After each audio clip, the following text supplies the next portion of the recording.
यानंतर आपण थेट जाणार आहोत विधानसभेमध्ये उपमुख्यमंत्री त्यावेळेस देवेंद्र मुळात फडणवीस बोलतात। छत्तीसगड असेल किंवा एक दोन राज्यांमध्ये या संदर्भातले गुन्हे जे आहेत हे गुन्हे त्या ठिकाणी दाखल झाले आणि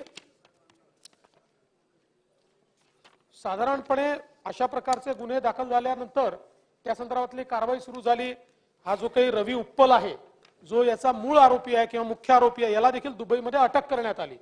ईडीने ती अटक केली आहे। त्यामुळे मूळ प्रकरण हे आता केंद्रीय एजन्सीकडेच आहे, ते आपल्याकडे नाहीये।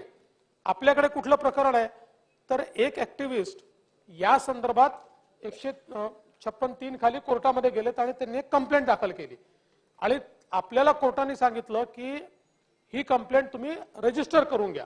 त्यामुळे नॉर्मली एका केसमध्ये विविध एफआयआर अशा प्रकारचे होत नाहीत, पण कोर्टाचा आदेश होता। त्यामुळे मग महाराष्ट्रामध्ये देखील आपण एक तिकडे मीरा भाईंदरला झाली, एक आपल्या मुंबईमध्ये 156(3) खाली आपण ही कंप्लेंट नोंदवून घेतली आणि मग ती कंप्लेंट नोंदवल्यानंतर आता त्याच्यावर आपण एसआयटी तयार केली आहे। त्यामुळे मूळ जो काही गुन्हा आहे या सगळ्या गुन्ह्याची चौकशी ही आता ईडी करतेच आहे। ऍडिशनली या सगळ्या गुन्ह्याची चौकशी आपण देखील करतोय। आपण जे या ठिकाणी लक्षात आणून दिलेलं आहे त्यात काही प्रमाणात वस्तुस्थिती आहे की अशा प्रकारे यातला काही पैसा एका बिल्डरकडे गुंतवला गेलेला आहे। या बिल्डरचे क्रेडेन्शियल्स देखील निश्चितपणे काही योग्य क्रेडेन्शियल्स नाही आहेत। कुठेतरी कधीतरी दाऊदशी संबंधित असलेल्या लोकांसोबत त्यांची पार्टनरशिप देखील त्या ठिकाणी दिसते। या सगळ्या गोष्टीची चौकशी आपण याच्यामध्ये करतो आहोत आणि आपण जो मुद्दा सांगितला की त्यांना एडिलवाइस सारख्या एखाद्या कंपनीने त्या ठिकाणी इन्व्हेस्टमेंट दिलेली आहे तर निश्चितपणे याची चौकशी आपण करू। शेवटी याला दुसऱ्या एफआयआर करण्याची आवश्यकता नाही आहे, या एफआयआर मध्येच ती चौकशी आपल्याला करता येईल। एसआयटी केली आहे, ऑलरेडी आपण एसआयटी केलेली आहे आणि आम्ही त्याची चौकशी करतो आहोत। त्यामुळे ही जी काही गुंतवणूक त्यांनी केलेली आहे त्या गुंतवणुकीचा हेतू काय आहे, ती प्युअरली बँकिंग किंवा एनबीएफसीची गुंतवणूक आहे की त्याच्यामध्ये अजून काही दुसरा हेतू आहे, या सगळ्या गोष्टीची चौकशी केली जाईल आणि कुठेही त्याच्यामध्ये कायद्याचं उल्लंघन झालेलं असेल, नेक्सस असेल किंवा क्राईमचा मनी हा त्याच्यामध्ये समजा आपल्याला पाहायला मिळाला तर निश्चितपणे त्याच्यावर कडक कारवाई केली जाईल। आपण सांगितलं की किती दिवसात कारवाई करणार, तर मी आपल्याला आपण जो मुद्दा उपस्थित केला त्याच्यामध्ये जवळपास 2 महिन्यामध्ये आम्ही ती कारवाई करू। नाही, एनआयची याकरता आवश्यकता नाही की आता केंद्रीय एजन्सीकडेच ते आहे, ईडीकडे आहे, ते केंद्रीय एजन्सीकडेच आहे। बच्चू कडूंचं झाल्यावर देतो तुम्हाला। अध्यक्ष महोदय, खरं तर स्कोपच्या बाहेर जाऊ शकतं, पण मी एक प्रश्न आपल्याकडून माहिती घेतोय। देवेंद्रजी, आपण लक्षात असेल का विधान परिषदमध्ये पण आपण या संदर्भात एक उत्तर दिलं होतं। ऑनलाईन गेमिंग म्हणजे जंगली रमी पे रोज आम्ही पाहतोय, तुम्ही जरी गेलं तर ते याट येतं आणि याच्यामध्ये सगळे स्टार लोक प्रसिद्धी म्हणजे प्रचार करते। आता मी मुद्दाम नाव नाही घेत, नाव घेणं अधिक अडचणीचा विषय होईल, पण मला वाटतं एवढे सगळे मोठे लोक जर ते, आता काही लोक अतिशय आकर्षक असतात राज्यामध्ये आणि त्यांच्याद्वारे जर अशी जाहिरात झाली तर प्रचंड फसवणूक होते।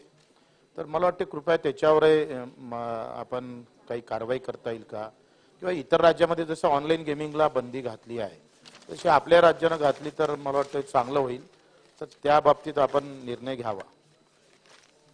याच्यामध्ये मुळात ऑनलाईन गेमिंगवर जर आपल्याला बंदी घालायची असेल तर त्याला केंद्रीय कायदा करावा लागेल। याचं कारण काय आहे, याचं होस्टिंग तिसरीकडे होतं, म्हणजे हा जो ज्युरिस्डिक्शनचा भाग आहे तो याच्यामध्ये एक मेजर अडचण आहे, कारण हे सगळं ऑनलाईन आहे। जसं आता याच्यामध्ये आपण बघितलं की याच्यामध्ये आता त्यांनी रजिस्ट्रेशन केलं व्हेनेझुएलाला, ते ऑपरेट करून राहिले दुबईवरनं, तर अशा प्रकारची ही परिस्थिती आहे।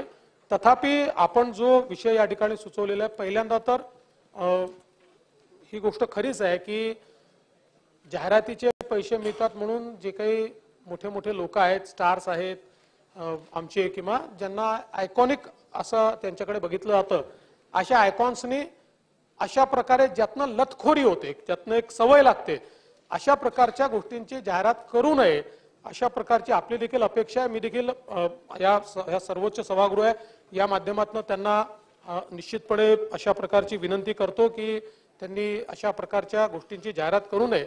पण त्याच वेळी आपण जो मुद्दा मांडलेला आहे जरूर हे तपासून पाहण्यात येईल की आपण याला काही रेग्युलेट करू शकतो का, काही रेग्युलेशन आणण्याचे आपल्याला कॉम्पिटन्स आहे का, हे जरूर तपासून पाहण्यात येईल. अत्यंत संवेदनशील विषय आहे आणि उपमुख्यमंत्री महोदयांनी बरोबर सांगितले की आपल्याला काही अधिकार नाहीत. पण माझा आपल्या माध्यमातून सरकारला प्रश्न आहे की आपण केंद्र सरकारशी याबद्दल काही चर्चा करून देशातच ह्या ज्या टेलिव्हिजनवर जाहिराती चाललेल्या आहेत आणि लोकांना सवय लावली जाते जुगाराची, त्याबद्दल आपण काहीतरी एकमत करून करणार आहात का? आपल्याला जे काही करता येईल ते आपण कराल असं सांगितलेलं आहे, त्याबद्दल धन्यवाद. पण मला वाटतं हा केंद्र सरकारच्या अखत्यारीतला विषय आहे आणि अलीकडच्या काळामध्ये 5-10 वर्षामध्ये आपण बघतोय की फार मोठ्या प्रमाणामध्ये जुगाराला एक प्रोत्साहन दिलं जातं या जाहिरातीच्या माध्यमातून. कोण आहे काय ती वेगळी गोष्ट आहे आणि एक साधा कायदा करून हे सगळे जाहिराती बंद करता येतील आपल्याला माहिती आहे. हे आता केंद्र सरकारने करावं अशी आपण विनंती कराल का? या संदर्भातले काही रेग्युलेशन्स तयार करावेत ही विनंती केंद्र सरकारला आपण करू.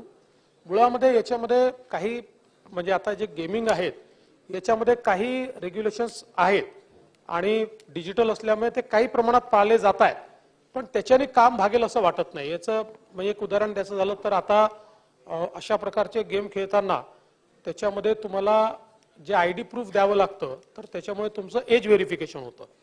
दुसरं याच्यामध्ये एका वेळी किती पैसे लावता येतील याचे रिस्ट्रिक्शन्स आहेत. एक व्यक्ती किती पैसे लावू शकेल याचे रिस्ट्रिक्शन्स आहेत.